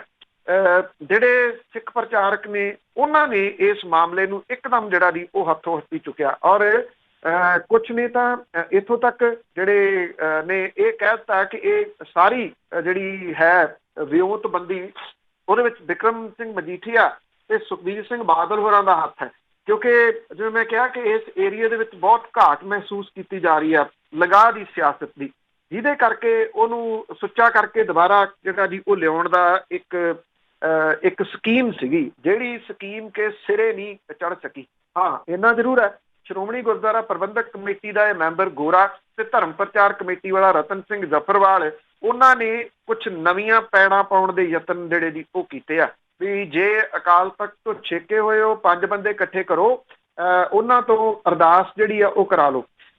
ਇੱਕ ਵੈਸੇ ਪ੍ਰਥਾ ਦੀ ਆਪਾਂ ਜੇ ਗੱਲ ਕਰੀਏ ਤਾਂ ਅਕਾਲ ਤਖਤ ਦੇ ਉੱਤੇ ਇਹ ਪ੍ਰਥਾ ਰਹੀ ਹੈ ਕਿ ਜੇ ਕਿਸੇ ਨੂੰ ਤਨਖਾਹ ਲਾਈ ਜਾਂਦੀ ਆ, ਉਹਨੂੰ ਤਨਖਾਹ ਪੂਰੀ ਹੋਣ ਤੋਂ ਬਾਅਦ ਫਿਰ ਪੰਥ ਦੇ ਵਿੱਚ ਸ਼ਾਮਲ ਕੀਤਾ ਜਾਂਦਾ। ਇੱਥੇ ਇਹ ਸਾਰਾ ਕੁਝ ਜਿਹੜਾ ਸੀ ਉਹ ਛਿੱਕੇ ਟੰਗ ਦਿੱਤਾ ਗਿਆ। 21 ਦਿਨਾਂ ਦੇ ਝਾੜੂ ਫੇਰਨ ਦੀ ਗੱਲ ਜਿਹੜੀ ਕੀਤੀ ਗਈ, ਪਰ ਨਾਲ ਦੀ ਨਾਲ ਉਹਨੂੰ ਅੰਮ੍ਰਿਤ ਛਕਾ ਕੇ ਤੇ ਪੰਥ ਦੇ ਵਿੱਚ ਉਹਦੀ ਵਾਪਸੀ ਕਰਵਾ ਦਿੱਤੀ ਗਈ ਉਸੇ ਵੇਲੇ ਵੀ 21 ਦਿਨਾਂ ਬਾਅਦ ਕੀ ਪਤਾ ਕੀ ਹੋਣਾ। ਝਾੜੂ ਤੂੰ ਉਹਨੂੰ ਕਹਿੰਦੇ ਵੀ ਬਾਅਦ ਚ ਫੇਰਦਾ ਰਹੀ, ਪਹਿਲਾਂ ਤੈਨੂੰ ਪੰਥ ਦੇ ਵਿੱਚ ਜਿਹੜਾ ਲੈ ਆਈਏ ਤੇ ਪਹਿਲਾਂ ਤੈਨੂੰ ਅੰਮ੍ਰਿਤ ਦੁਬਾਰਾ ਜਿਹੜਾ ਉਹ ਛਕਾ ਲਈਏ। ਸਭ ਨੂੰ ਪਤਾ ਹੈ ਕਿ ਜਦੋਂ ਇਹ ਮਾਮਲਾ ਸਾਰਾ ਉੱਭਰਿਆ ਸੀਗਾ, ਉਸ ਤੋਂ ਬਾਅਦ ਸਾਰੀਆਂ ਜਿਹੜੀਆਂ ਦੀ ਰਜਿਸਟਰੀ ਦੀਆਂ ਕਾਪੀਆਂ ਸਾਹਮਣੇ ਆ ਗਈਆਂ ਸੀ ਵੀ ਜਿਹੜੀ ਜ਼ਮੀਨ ਇਹਨੇ ਹੜੱਪੀ ਹੋਈ ਸੀ ਉਸ ਔਰਤ ਦੀ ਉਹ ਵਾਪਸ ਕੀਤੀ, ਉਹ ਵਾਪਸੀ ਤੌਰ ਦੇ ਉੱਤੇ ਉਹਦੇ ਨਾਂ ਦੇ ਉੱਤੇ ਰਜਿਸਟਰੀਆਂ ਹੋਈਆਂ। ਫਿਰ ਉਹਨੇ ਅਦਾਲਤ ਦੇ ਵਿੱਚ ਜਿਹੜਾ ਜੀ ਜਾ ਕੇ ਆਖਿਆ ਵੀ ਜਿਹੜੀ ਵੀਡੀਓ ਸੀ ਉਹਦੇ ਵਿੱਚ ਮੈਂ ਨਹੀਂ ਸੀ, ਪਤਾ ਨਹੀਂ ਕੌਣ ਹੈ। ਇਹ ਅੱਜ ਤੱਕ ਪਤਾ ਨਹੀਂ ਲੱਗ ਸਕਿਆ ਵੀ ਜੇ ਉਹ ਔਰਤ ਨਹੀਂ ਸੀ ਉਸ ਵੀਡੀਓ ਦੇ ਵਿੱਚ ਤੇ ਉਹ ਕੌਣ ਸੀ। ਜੀ ਜੀ ਬਿਲਕੁਲ। ਤੇ ਅੱਗੇ ਗੱਲ ਕਰਦੇ ਆ ਕਿਸਾਨਾਂ ਦੀ। ਕਿਸਾਨਾਂ ਦੇ ਉੱਤੇ ਆਫਤਾਂ ਜਿਹੜੀਆਂ ਆਈਆਂ ਰਹਿੰਦੀਆਂ, ਨਰਮਾ ਪੱਟੀ ਵੱਲ ਜੇ ਕਿਸਾਨਾਂ ਦੀ ਗੱਲ ਕਰੀਏ ਤੇ ਉਹਨਾਂ ਦੀਆਂ ਮੁਸ਼ਕਲਾਂ ਵੱਧ ਰਹੀਆਂ ਆ, ਮੱਖੀ ਦਾ ਹਮਲਾ। ਬਿਲਕੁਲ ਜੀ, ਫਾਜ਼ਿਲਕਾ ਤੇ ਮਾਨਸਾ ਦੇ ਖੇਤਾਂ ਦੇ ਵਿੱਚ ਜਿਹੜੀ ਜੀ ਉਹ ਮੁਸ਼ਕਲ ਖੜੀ ਹੋ ਰਹੀ ਹੈ, ਔਰ ਚਿੱਟੀ ਮੱਖੀ ਜਿਹੜੀ ਹੈ ਜੀ ਉਹਨੇ ਮੁੜ ਕੇ ਹੱਲਾ ਬੋਲਿਆ, ਜਿਹਦੇ ਕਰਕੇ ਕਿਸਾਨ ਜਿਹੜੇ ਜੀ ਬਹੁਤ ਫਿਕਰਮੰਦੀ ਦੇ ਵਿੱਚ ਨੇ ਵੀ ਕਿਤੇ ਸਾਲ 15 ਵਾਲੇ ਦਿਨ ਨਾ ਮੁੜ ਕੇ ਵੇਖਣੇ ਜਿਹੜਾ ਜੀ ਉਹ ਪੈ ਜਾਣ। ਯਾਦ ਹੋਣਾ 15 ਦੇ ਵਿੱਚ ਚਿੱਟੀ ਮੱਖੀ ਆ ਗਈ ਸੀ ਤੇ ਜਿਹੜੇ ਤੋਤੇ ਸੀ ਉਹਨਾਂ ਨੇ ਜ਼ਿਆਦਾ ਨੁਕਸਾਨ ਜਿਹੜਾ ਜੀ ਉਹ ਕਰ ਦਿੱਤਾ ਕਿਸਾਨੀ ਦਾ, ਕਿਉਂਕਿ ਨਕਲੀ ਦਵਾਈਆਂ ਜਿਹੜੀਆਂ ਸੀਗੀਆਂ ਉਹ ਤੋਤਿਆਂ ਨੇ ਲਿਆਂਦੀਆਂ ਸਾਹਮਣੇ। ਤੋਂ ਖੇਤੀ ਮਹਿਕਮਾ ਜਿਹੜਾ ਜੀ ਉਹ ਅਣਗਹਿਲੀ ਜਿਹੜੀ ਉਦੋਂ ਵਰਤੀ ਸੀਗੀ, ਔਰ ਇਹ ਕਿਹਾ ਗਿਆ ਕਿ ਹੁਣ ਜਿਹੜੀ ਆ ਸਿਆਸੀ ਤੌਰ ਦੇ ਉੱਤੇ ਵੀ ਜਿਹੜੀ ਇਹ ਹਲੂਣ ਸਕਦੀ ਹੈ ਇਹ ਪੱਟੀ ਸਾਰੀ ਦੀ ਸਾਰੀ। ਡਿਸਟ੍ਰਿਕਟ ਫਾਜ਼ਿਲਕਾ ਤੇ ਮਾਨਸਾ ਦੇ ਦਰਜਨਾਂ ਪਿੰਡਾਂ ਦੇ ਵਿੱਚ ਚਿੱਟੀ ਮੱਖੀ ਨੇ ਹਮਲੇ ਕੀਤੇ ਆ। ਕਿਸਾਨ ਜਿਹੜੇ ਨੇ ਉਹ ਕੀਟਨਾਸ਼ਕਾਂ ਦੇ ਰਾਹ ਪਏ ਆ। ਨਰਮੇ ਦੇ ਹੇਠ ਪੌਣੇ 5 ਲੱਖ ਹੈਕਟੇਅਰ ਰਕਬਾ ਆ। 2 ਵਰਿਆਂ ਤੋਂ ਇਹ ਰਕਬਾ ਵਧਣਾ ਸ਼ੁਰੂ ਹੋਇਆ ਸੀਗਾ। ਡਿਸਟ੍ਰਿਕਟ ਫਾਜ਼ਿਲਕਾ ਦੇ ਵਿੱਚ ਐਤਕੀ ਕਰੀਬ 1.25 ਲੱਖ ਹੈਕਟੇਅਰ ਤੇ ਮਾਨਸਾ ਦੇ ਵਿੱਚ 90,000 ਹੈਕਟੇਅਰ ਨਰਮੇ ਦੀ ਬੀਜ ਹੈ। ਅਬੋਹਰ ਦੇ ਖੇਤੀ ਅਫਸਰਾਂ ਨੇ ਕੁਝ ਸਮਾਂ ਪਹਿਲਾਂ ਚਿੱਟੀ ਮੱਖੀ ਦੇ ਸੰਭਾਵੀ ਹਮਲੇ ਤੋਂ ਸਰਕਾਰ ਨੂੰ ਜਾਣੂ ਕਰਾਇਆ ਸੀਗਾ, ਪਰ ਸਰਕਾਰ ਜਦੋਂ ਫਾਰਮ ਹਾਊਸਾਂ ਤੋਂ ਚੱਲਦੀ ਆ, ਜਿਹੜਾ ਖੇਤੀਬਾੜੀ ਮਹਿਕਮਾ ਉਹ ਮੁੱਖ ਮੰਤਰੀ ਹੋਰਾਂ ਦੇ ਅੰਡਰ ਹੈ, ਤੇ ਕੀ ਉਹਦਾ ਹੋ ਸਕਦਾ ਸੀਗਾ ਜੀ? ਤੁਹਾਨੂੰ ਲੱਗਦਾ ਕਿ ਕਿਸੇ ਨੇ ਪੁੱਛਿਆ ਹੋਊਗਾ ਜੀ ਕਿ ਕੋਈ ਫਿਕਰਮੰਦੀ ਕਿਸੇ ਕਿਸਮ ਦੀ ਜ਼ਾਹਰ ਜਿਹੜੀ ਆ ਉਹ ਕੀਤੀ ਗਈ ਆ? 2 ਵੱਡੇ ਘਪਲੇ ਖੇਤੀ ਮਹਿਕਮੇ ਦੇ ਨਾਲ ਸੰਬੰਧਿਤ ਸਾਹਮਣੇ ਆ ਚੁੱਕੇ ਆ, ਕੋਈ ਬੋਲਣ ਲਈ ਤਿਆਰ ਨਹੀਂਗਾ। ਬੀਜ ਘੁਟਾਲਾ, ਉਸ ਤੋਂ ਬਾਅਦ ਜਿਪਸਮ ਘੁਟਾਲਾ, ਤੇ ਇਹਨਾਂ ਚੀਜ਼ਾਂ ਨੂੰ ਛੋਟੀਆਂ ਨੂੰ ਕੌਣ ਜਿਹੜਾ ਜੀ ਉਹ ਪੁੱਛਦਾ? ਚਿੱਟਾ ਤੇਲਾ ਜਿਹੜਾ ਉਹਨੇ ਵੀ ਇਸ ਵੇਲੇ ਜਿਹੜੇ ਕਿਸਾਨ ਨੇ ਉਹਨਾਂ ਦੀ ਨੀਂਦ ਜਿਹੜੀ ਆ ਉਹ ਉਡਾਈ ਆ। ਜਿਹੜੇ ਅਫਸਰ ਨੇ ਉਹ ਇਹ ਕਹੀ ਜਾਂਦੇ ਆ ਕਿ ਅਸੀਂ ਪ੍ਰਬੰਧ ਜਿਹੜਾ ਹੇਠਾਂ ਕਰ ਰਹੇ ਆ। ਪ੍ਰਬੰਧ ਕਿੱਥੋਂ ਕੀ ਜਿਹੜੇ ਜੀ ਉਹ ਕਰਨੇ ਨੇ, ਇਹ ਸਭ ਨੂੰ ਜਿਹੜਾ ਜੀ ਉਹ ਪਤਾ ਹੈ ਕਿ ਜਦੋਂ ਮਹਿਕਮਾ ਹੀ ਉੱਥੇ ਆ ਜਿਨ੍ਹਾਂ ਨੇ ਪੁੱਛਣਾ ਹੀ ਨੀਗਾ, ਬਾਹਰ ਆ ਕੇ ਦੱਸਣਾ ਹੀ ਨੀਗਾ। ਤਕਰੀਬਨ 5.5-6 ਮਹੀਨੇ ਜਿਹੜਾ ਜੀ ਉਹ ਹੋ ਚੱਲੇ ਆ ਫਾਰਮ ਹਾਊਸ ਤੇ ਗਿਆ ਨੂੰ, ਬਾਹਰ ਹੀ ਨਹੀਂ ਨਿਕਲੇ। ਤੇ ਫਿਰ ਉਹ ਬਾਹਰ ਨਿਕਲਣਗੇ ਤੇ ਕੁਛ ਜਿਹੜਾ ਜੀ ਉਹ ਪਤਾ ਲੱਗੂਗਾ। ਕਿਹੜੀ ਮੀਟਿੰਗ ਹੈ ਜਿਹੜੀ ਇਹਨਾਂ ਅਫਸਰਾਂ ਦੇ ਨਾਲ ਖੇਤੀਬਾੜੀ ਐਜ਼ ਏ ਖੇਤੀਬਾੜੀ ਮਹਿਕਮਾ ਹੋਣ ਦੇ ਕਰਕੇ ਲਈ ਹੈ? ਕੋਈ ਇੱਕ ਸਿੰਗਲ ਵੀ ਨਹੀਂ ਜੀ। ਤੇ ਅੱਗੇ ਗੱਲ ਕਰਦੇ ਹਾਂ ਦੂਜੇ ਕਹਿਰ ਦੀ ਕਿ ਕਰੋਨਾ ਦਾ ਕਹਿਰ ਵੀ ਪੰਜਾਬ ਦੇ ਵਿੱਚ ਪਿਛਲੇ 24 ਘੰਟਿਆਂ ਦੇ ਵਿੱਚ ਕੁਝ ਕੁ ਜਾਨਾਂ ਹੋ ਗਈਆਂ। ਹਾਂਜੀ ਹਾਂਜੀ ਐਕਚੁਅਲੀ ਇੱਕ ਤਾਂ ਜਿਹੜੇ 50,000 ਵਾਲਾ ਅੰਕੜਾ ਹੈ ਮੁਲਕ ਭਰ ਦੇ ਵਿੱਚ, ਉਹ ਉਸੇ ਤਰੀਕੇ ਦੇ ਨਾਲ ਜਾਰੀ ਹੈ ਜੀ। 51,282 ਨਵੇਂ ਮਾਮਲੇ ਸਾਹਮਣੇ ਆਏ ਆ, 849 ਮੌਤਾਂ ਹੋਈਆਂ ਨੇ, 39,820 ਮੌਤਾਂ ਹੋ ਚੁੱਕੀਆਂ ਹੋਈਆਂ ਨੇ, ਔਰ ਅੰਕੜਾ 19 ਲੱਖ ਨੂੰ ਕ੍ਰਾਸ ਕਰ ਗਿਆ। 19,06,613 ਇਸ ਵੇਲੇ ਟੈਲੀ ਜਿਹੜੀ ਹੈ ਜੀ ਉਹ ਦੱਸ ਰਹੀ ਹੈ। ਤੇ ਮਹਾਰਾਸ਼ਟਰ ਅਜੇ ਵੀ ਪਹਿਲੇ ਨੰਬਰ ਦੇ ਉੱਤੇ ਹੈ ਜੀ, 4,57,956 ਦੇ ਨਾਲ 300 ਡੈਥ ਹੋਰ ਹੋ ਗਈਆਂ ਮਹਾਰਾਸ਼ਟਰ ਦੇ ਵਿੱਚ, 16,142 ਮੌਤਾਂ ਹੋ ਗਈਆਂ। ਤਾਮਿਲਨਾਡੂ ਦੂਜੇ ਨੰਬਰ ਦੇ ਉੱਤੇ ਤੇਜ਼ੀ ਨਾਲ ਵਧ ਰਿਹਾ, ਆਂਧਰਾ ਪ੍ਰਦੇਸ਼, ਉਦੋਂ ਬਾਅਦ ਕਰਨਾਟਕਾ, ਉਦੋਂ ਬਾਅਦ ਸਿਰਫ ਜਿਹੜਾ ਉੱਤਰ ਪ੍ਰਦੇਸ਼ ਉਹ ਲੱਖ ਨੂੰ ਕ੍ਰਾਸ ਕਰ ਗਿਆ ਜੀ, ਜਿੱਥੇ ਅੱਜ ਵੱਡੇ ਸਮਾਗਮ ਹੋ ਰਹੇ ਆ। ਇੱਕੋ ਜਿਹੜੀ ਉਮੀਦ ਹੈ ਉਹ ਦਿੱਲੀ ਤੋਂ ਇੱਕ ਚੰਗੀ ਆ ਰਹੀ ਹੈ, ਬਸ ਉਹ ਨਿਰੰਤਰ। ਦਿੱਲੀ ਹੁਣ 5ਵੇਂ ਨੰਬਰ ਦੇ ਉੱਤੇ ਚਲੇ ਗਿਆ, 674 ਨਵੇਂ ਮਾਮਲੇ ਸਾਹਮਣੇ ਆਏ ਆ, ਜਿੱਥੇ 2,500 3,000 ਤੱਕ ਗਿਣਤੀ ਰੋਜ਼ ਦੀ ਸਾਹਮਣੇ ਆ ਗਈ ਸੀ। 1,39,156 ਟੋਟਲ ਹੋ ਗਏ, 12 ਡੈਥ ਹੋਈਆਂ ਨੇ, ਔਰ ਇਹ ਡੈਥ 300 ਤਕਰੀਬਨ ਡੇਲੀ ਹੋਣ ਲੱਗ ਗਈਆਂ ਕਿ 12 ਦੇ ਉੱਤੇ ਗਿਣਤੀ ਜਿਹੜੀ ਆ ਗਈ। ਪਲਾਜ਼ਮਾ ਥੈਰੇਪੀ ਜਿਹੜੀ ਆ ਉਹਨੇ ਵਰਕ ਉੱਥੇ ਦਿੱਲੀ ਦੇ ਵਿੱਚ ਜਿਹੜਾ ਜੀ ਉਹ ਕੀਤਾ। ਔਰ ਦੇਖੋ ਇਹ ਪਾਰਟੀ ਪੂਟੀ ਜਿਹੜੀ ਦੀ ਉਹ ਸਾਈਡ ਤੇ ਰੱਖ ਕੇ ਦਿੱਲੀ ਦੀ ਸਰਕਾਰ ਨੇ ਜਿਹੜਾ ਜੀ ਉਹ ਕੰਮ ਕੀਤਾ ਇਹਦੇ ਵਿੱਚ। ਉਹ ਹੁਣ ਅੰਕੜੇ ਜਿਹੜੇ ਆ ਜੀ ਉਹ ਮੂੰਹ ਬੋਲਦੇ ਆ ਕਿ ਉੱਥੇ ਕੰਮ ਹੋਇਆ ਇਸ ਮਸਲੇ ਦੇ ਉੱਤੇ। 12 ਡੈਥ 24 ਘੰਟਿਆਂ ਦੇ ਵਿੱਚ ਹੋਈਆਂ ਨੇ, 4,033 ਕੁੱਲ ਹੋ ਗਈਆਂ। ਹਾਲਾਂਕਿ ਅਜੇ ਇਹ ਉਹ ਸਮਾਂ ਨਹੀਂਗਾ ਜਿੱਥੇ ਇਹ ਕਿਹਾ ਜਾਵੇ ਕਿ ਸੈਲੀਬ੍ਰੇਸ਼ਨ ਵਾਲੀ ਗੱਲ ਹੈ। ਅਜੇ ਸਮਾਂ ਔਖਾ ਸਾਹਮਣੇ ਜਿਹੜਾ ਜੀ ਉਹ ਹੋਰ ਪਿਆ। ਗੁਆਂਢੀ ਸੂਬੇ ਹਰਿਆਣੇ ਦੇ ਵਿੱਚ 623 ਨਵੇਂ ਮਾਮਲੇ ਸਾਹਮਣੇ ਆਏ, 8 ਮੌਤਾਂ ਉੱਥੇ ਹੋਰ ਹੋਈਆਂ ਨੇ, 448 ਡੈਥ ਜਿਹੜੀਆਂ ਉਹ ਹੋ ਚੁੱਕੀਆਂ ਹੋਈਆਂ ਨੇ। ਪੰਜਾਬ ਦੇ ਵਿੱਚ 488 ਨਵੇਂ ਮਾਮਲੇ ਸਾਹਮਣੇ ਆਏ ਆ, 20 ਡੈਥ ਹੋਰ ਜਿਹੜੀਆਂ 24 ਘੰਟਿਆਂ ਦੇ ਦੌਰਾਨ ਹੋਈਆਂ ਨੇ। ਤਕਰੀਬਨ 18, 19, 20 ਦੇ ਅੰਕੜੇ ਦੇ ਉੱਤੇ ਪੰਜਾਬ ਪਿਛਲੇ ਕਈ ਦਿਨਾਂ ਤੋਂ ਜਿਹੜਾ ਜੀ ਵੱਡੀ ਇੱਕ ਜੰਗ ਲੜ ਰਿਹਾ। 462 ਡੈਥ ਜਿਹੜੀਆਂ ਦੀ ਉਹ ਪੰਜਾਬ ਦੇ ਵਿੱਚ ਟੋਟਲ ਹੁਣ ਤੱਕ ਹੋ ਚੁੱਕੀਆਂ ਹੋਈਆਂ ਨੇ। ਜਿਹੜੀਆਂ ਇਹ ਸਿਹਤ ਵਿਭਾਗ ਦੇ ਅਨੁਸਾਰ ਜੀ ਲੁਧਿਆਣੇ ਦੇ ਵਿੱਚ 7, ਜਲੰਧਰ ਤੇ ਪਟਿਆਲੇ ਦੇ ਵਿੱਚ 5-5, ਸੰਗਰੂਰ, ਫਤਿਹਗੜ੍ਹ ਸਾਹਿਬ ਤੇ ਗੁਰਦਾਸਪੁਰ ਦੇ ਵਿੱਚ ਇੱਕ ਮੌਤ ਹੋਈ ਆ। ਜਿਹੜੇ ਸੱਜਰੇ ਮਾਮਲੇ ਨੇ ਉਹਦੇ ਵਿੱਚ ਲੁਧਿਆਣੇ ਦਾ ਨੰਬਰ ਫਿਰ ਪਹਿਲੇ ਨੰਬਰ ਦੇ ਉੱਤੇ ਜੀ, 222 ਨਵੇਂ ਮਾਮਲੇ ਸਾਹਮਣੇ ਆਏ ਨੇ। ਅੰਮ੍ਰਿਤਸਰ ਦੇ ਵਿੱਚ 39, ਸੰਗਰੂਰ 'ਚ 36 ਤੇ ਜਲੰਧਰ ਦੇ ਵਿੱਚ ਜਿਹੜੀਆਂ 35 ਨਵੇਂ ਕੇਸ ਜਿਹੜੇ ਨੇ ਉਹ ਸਾਹਮਣੇ ਆਏ ਨੇ। ਪਟਿਆਲੇ ਦੇ ਵਿੱਚ 19, ਪਠਾਨਕੋਟ, ਮਾਨਸਾ ਦੇ ਵਿੱਚ 15 ਮਾਮਲੇ ਜਿਹੜੇ ਉਹ ਸਾਹਮਣੇ ਆਏ ਨੇ। ਮਤਲਬ ਕਿ ਕਿਸੇ ਪਾਸੇ ਤੋਂ ਕਰੋਨਾ ਦੇ ਵਾਸਤੇ ਕਿਸੇ ਪਾਸੇ ਤੋਂ ਰਾਹਤ ਵਾਲੀ ਖਬਰ ਨਹੀਂ ਆ ਰਹੀ, ਸਿਰਫ ਇੱਕ ਦਿੱਲੀ ਨੂੰ ਜਿਹੜਾ ਜੀ ਉਹ ਛੱਡ ਕੇ, ਕਿ ਉੱਥੇ ਹਾਲਾਤ ਜਿਹੜੇ ਆ ਉਹ ਕਾਬੂ 'ਚ ਕਹੇ ਜਾ ਸਕਦੇ ਆ ਜੀ। ਠੀਕ ਨਹੀਂ, ਬਿਲਕੁਲ ਕਾਬੂ ਦੇ ਹੇਠ ਨੇ। ਦਿੱਲੀ ਕਈ ਰਾਜਾਂ ਦੇ ਨਾਲ ਲੱਗਦੀ ਹੈ, ਹਰਿਆਣੇ ਦੇ ਵਿੱਚ ਮਾਮਲੇ ਵੱਧ ਰਹੇ ਆ, ਹਰਿਆਣੇ ਦੇ ਨਾਲ ਲੱਗਦੀ ਹੈ। ਦਿੱਲੀ ਉੱਤਰ ਪ੍ਰਦੇਸ਼ ਦੇ ਨਾਲ ਲੱਗਦੀ, ਉੱਤਰ ਪ੍ਰਦੇਸ਼ ਦੇ ਵਿੱਚ ਜਿਹੜੇ ਜੀ ਉਹ ਮਾਮਲੇ ਵੱਧ ਰਹੇ ਆ। ਇਸ ਕਰਕੇ ਜਿਹੜਾ ਜੀ ਦਿੱਲੀ ਅਜੇ ਸੁਰੱਖਿਅਤ ਨਹੀਂ ਕਹੀ ਜਾ ਸਕਦੀ ਕਿ ਉਹ ਬਿਲਕੁਲ ਸੁਰੱਖਿਅਤ ਹੈ, ਪਰ ਕਾਬੂ ਦੇ ਹੇਠ ਜ਼ਰੂਰ ਆ ਗਿਆ ਜੀ ਮਾਮਲੇ। ਬਿਲਕੁਲ ਜੀ, ਜੇ ਮਾਮਲੇ ਸੀ ਕੁਝ ਹੋ ਤੇ ਰਿਹਾ ਸੀ ਨਾ, ਖਬਰਾਂ ਦੇ ਵਿੱਚ ਤਾਂ ਉਹ ਜ਼ਰੂਰ ਸੀਗੇ। ਤੇ ਅੱਗੇ ਗੱਲ ਕਰਦੇ ਹਾਂ ਕਿ ਦੁਨੀਆ ਭਰ ਦੀਆਂ ਸਰਕਾਰਾਂ ਨੇ, ਕਈ ਦੇਸ਼ਾਂ ਨੇ ਆਪਣੇ ਨਾਗਰਿਕਾਂ ਨੂੰ ਕੁਛ ਨਾ ਕੁਛ ਦਿੱਤਾ ਹੈ, ਪਰ ਭਾਰਤ ਦੇਸ਼ ਹੀ ਇਸ ਤਰ੍ਹਾਂ ਦਾ ਆ ਜਿੱਥੇ ਕਹਿੰਦੇ ਸਰਕਾਰ ਪੂਰੀ ਤੋਂ ਲੈ ਕੇ ਪ੍ਰਧਾਨ ਮੰਤਰੀ ਤੋਂ ਲੈ ਕੇ ਮੁੱਖ ਮੰਤਰੀ ਤੱਕ ਜਾਂ ਦੂਸਰੀਆਂ ਸਰਕਾਰਾਂ ਜਿਹੜੀਆਂ ਸਟੇਟ ਦੀਆਂ ਆ, ਲੋਕਾਂ ਨੂੰ ਲੁੱਟਿਆ ਗਿਆ। ਪੰਜਾਬ ਸਰਕਾਰ ਨੇ ਵੀ ਮਾਸਕ ਨਾ ਪਾਉਣ ਵਾਲਿਆਂ ਤੋਂ 15 ਕਰੋੜ ਕਮਾਏ।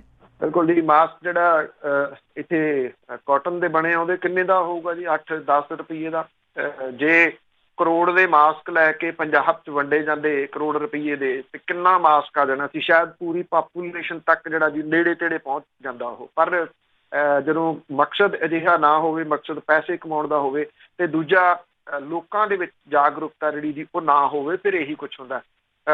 ਸੂਬਾ ਸਰਕਾਰਾਂ ਜਿਹੜੀਆਂ ਜੀ ਉਹਨਾਂ ਨੇ ਸਖਤ ਕਦਮ ਵੀ ਚੁੱਕੇ ਆ। ਇਹਨੂੰ ਵੀ ਇਹ ਕਿਹਾ ਜਾ ਰਿਹਾ ਕਿ ਇਹ ਸਖਤ ਕਦਮਾਂ ਦਾ ਪਾਰਟ ਹੈ ਕਿ COVID-19 ਦੇ ਦੌਰਾਨ ਪੰਜਾਬ ਸਰਕਾਰ ਨੇ 15 ਕਰੋੜ ਰੁਪਈਏ ਜੁਰਮਾਨੇ ਦੇ ਰੂਪ ਦੇ ਵਿੱਚ ਇਕੱਠੇ ਕਰ ਲਿਆ। ਇਹ ਮਾਸਕ ਨਾ ਪਾਉਣ, ਜਨਤਕ ਥਾਵਾਂ ਤੇ ਥੁੱਕਣ, ਹੋਮ ਕੁਆਰੰਟਾਈਨ ਤੋੜਨਾ ਤੇ ਸਮਾਜਿਕ ਦੂਰੀਆਂ ਜਿਹੜੀਆਂ ਨੇ, ਫਿਜ਼ੀਕਲ ਡਿਸਟੈਂਸ, ਉਹਦੇ ਦਿਸ਼ਾ ਨਿਰਦੇਸ਼ ਦੀ ਉਲੰਘਣਾ ਕਰਨ ਦੇ ਮਾਮਲੇ ਸ਼ਾਮਲ ਨੇ। ਇਹ 31 ਜੁਲਾਈ ਤੱਕ ਦੇ ਅੰਕੜੇ ਨੇ। ਇਹਦੇ ਵਿੱਚ 14 ਕਰੋੜ 90 ਲੱਖ ਰੁਪਈਆ ਜਨਤਕ ਥਾਵਾਂ ਦੇ ਉੱਤੇ ਮਾਸਕ ਨਾ ਪਾਉਣ ਤੋਂ ਆਇਆ।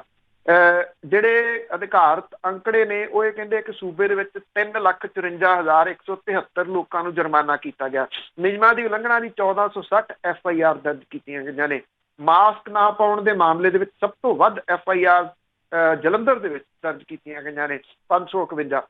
ਲੁਧਿਆਣੇ ਦਾ ਨੰਬਰ ਦੂਜਾ ਜਿਹਦੇ ਵਿੱਚ 291, ਬਟਾਲਾ ਦੇ ਵਿੱਚ 258 FIR ਦਰਜ ਜਿਹੜੀਆਂ ਉਹ ਕੀਤੀਆਂ ਗਈਆਂ ਨੇ। ਲੁਧਿਆਣਾ ਤੇ ਜਲੰਧਰ ਸਭ ਤੋਂ ਵੱਧ ਕੋਵਿਡ ਮਾਮਲੇ ਦੇ ਵਿੱਚ ਮੌਤਾਂ ਇੱਥੇ ਹੋਈਆਂ। ਲੁਧਿਆਣੇ ਦੇ ਵਿੱਚ 115 ਮੌਤਾਂ ਹੋਈਆਂ, 3714 ਮਾਮਲੇ ਦਰਜ ਕੀਤੇ ਗਏ। ਜਲੰਧਰ ਦੇ ਵਿੱਚ 2610 ਮਾਮਲੇ ਦਰਜ ਕੀਤੇ ਗਏ ਤੇ 55 ਮੌਤਾਂ ਹੋਈਆਂ ਨੇ। ਅੰਮ੍ਰਿਤਸਰ ਦੇ ਵਿੱਚ 1985 ਮਾਮਲੇ ਦਰਜ ਕੀਤੇ ਗਏ, 85 ਮੌਤਾਂ ਹੋਈਆਂ ਨੇ। ਇਹ ਜਿਹੜੇ ਮਾਮਲੇ ਦਰਜ ਹੋਏ ਆ ਤੇ ਉਹਨਾਂ ਲੋਕਾਂ ਦੇ ਉੱਤੇ ਕੀਤੇ ਗਏ ਆ ਜਿਨ੍ਹਾਂ ਜਿਹੜੇ ਇਹ ਫਾਈਨ ਨਹੀਂ ਸੀ ਜਿਹੜਾ ਜੀ ਉਹ ਦੇ ਸਕਦੇ। ਲੁਧਿਆਣੇ ਦੇ ਵਿੱਚ 40,446 ਲੋਕਾਂ ਕੋਲੋਂ ਮਾਸਕ ਨਾ ਪਾਉਣ ਦੇ ਉੱਤੇ 1 ਕਰੋੜ 86 ਲੱਖ ਰੁਪਏ ਜੁਰਮਾਨਾ ਵਸੂਲਿਆ ਗਿਆ। ਉਸ ਤੋਂ ਬਾਅਦ ਜਲੰਧਰ ਦੇ ਵਿੱਚ 1 ਕਰੋੜ 19 ਲੱਖ ਰੁਪਈਆ, ਜਿੱਥੇ 25,308 ਲੋਕਾਂ ਨੂੰ ਜੁਰਮਾਨਾ ਕੀਤਾ ਗਿਆ। ਰੋਪੜ ਦੇ ਵਿੱਚ 91,81,000 ਰੁਪਈਆ ਔਰ 18,907 ਲੋਕਾਂ ਨੂੰ ਜੁਰਮਾਨਾ ਕੀਤਾ ਗਿਆ। ਰੋਪੜ ਦੇ ਵਿੱਚ ਮਾਸਕ ਨਾ ਪਾਉਣ ਦੇ ਉੱਤੇ 59 FIR ਜਿਹੜੀਆਂ ਉਹ ਦਰਜ ਕੀਤੀਆਂ ਗਈਆਂ। ਇਹ ਕਿਹਾ ਜਾ ਰਿਹਾ ਕਿ ਜਿਹੜੇ ਲੋਕ ਜੁਰਮਾਨੇ ਦੀ ਰਕਮ ਨਹੀਂ ਸੀ ਦੇ ਸਕਦੇ ਉਹਨਾਂ ਖਿਲਾਫ ਕੇਸ ਦਰਜ ਕੀਤਾ ਗਿਆ, ਜਿਹੜੀ 188 ਹੈ। ਪਹਿਲਾਂ 200 ਰੁਪਈਆ ਰੱਖਿਆ ਗਿਆ ਸੀ ਫਾਈਨ, ਫਿਰ ਇਹ 500 ਰੁਪਈਆ ਕਰ ਦਿੱਤਾ ਵੀ ਕਮਾਈ ਤਾਂ ਜ਼ਿਆਦਾ ਹੀ ਹੁੰਦੀ, ਇਸ ਕਰਕੇ ਇਹ ਫਾਈਨ ਜਿਹੜਾ ਜੀ ਉਹ ਵਧਾਇਆ ਜਾਵੇ। ਇਹ ਪੰਜਾਬੀ ਨੇ ਜੀ, ਔਰ ਮੇਰਾ ਨਹੀਂ ਖਿਆਲ ਇੰਨਾ ਫਾਈਨ ਦੇ ਕੇ ਵੀ ਉਹਨਾਂ ਦੀ ਸਿਹਤ ਦੇ ਉੱਤੇ ਬਹੁਤਾ ਕੋਈ ਅਸਰ ਜਿਹੜਾ ਉਹ ਹੋਊਗਾ। ਕਿ 15 ਕਰੋੜ ਰੁਪਈਏ ਦੇ ਨਾਲ ਸਰਕਾਰ ਨੂੰ ਖਜ਼ਾਨੇ ਦੇ ਵਿੱਚ ਕੁਝ ਰੌਣਕ ਜਿਹੜੀ ਜੀ ਉਹ ਜ਼ਰੂਰ ਲੱਗੀ। ਜੀ ਬਿਲਕੁਲ ਬਿਲਕੁਲ, ਬਹੁਤ ਬਹੁਤ ਧੰਨਵਾਦ ਬਲਤੇਜ ਪੰਨੂ ਜੀ। ਮਿਹਰਬਾਨੀ ਜੀ, ਧੰਨਵਾਦ। ਸਤਿ ਸ਼੍ਰੀ ਅਕਾਲ ਜੀ। ਤੇ ਸਰੋਤੇ ਸਨ ਬਲਤੇਜ ਪੰਨੂ ਸਾਡੇ ਨਾਲ ਜੁੜਦੇ ਨੇ, ਕਰਦੇ ਨੇ ਖਬਰਾਂ। ਇਸੇ ਦੇ ਨਾਲ ਸਾਡਾ ਅੱਜ ਦਾ ਬੁਲਟਨ ਇੱਥੇ ਸਮਾਪਤ। ਬਲਵਿੰਦਰ ਕੌਰ ਵੱਲੋਂ ਆਪ ਸਭ ਨੂੰ ਪਿਆਰ ਭਰੀ ਸਤਿ ਸ਼੍ਰੀ ਅਕਾਲ।